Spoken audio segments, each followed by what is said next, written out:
So guys, we have our video and audio in the timeline. If we zoom in,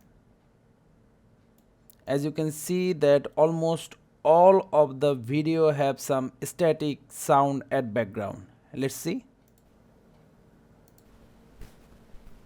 Hello, test. So to remove this background noise, go to effect or click on this arrow, then select effect from here, then search for denoise under audio effect, left click, drag and drop. Now go to effect control or click on this arrow and select effect control from here, then go down. So here we have our denoise. Expand the individual parameter. By default is 40. Let's see. Hello, test. See, the noise is almost gone. If we crank up the value of the amount, Hello, test.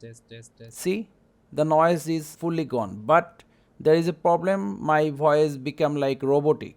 So when you are removing the background noise, try to keep the amount as minimum as possible to retain your original voice. So guys, that's how easily we can remove the background noise from our audio.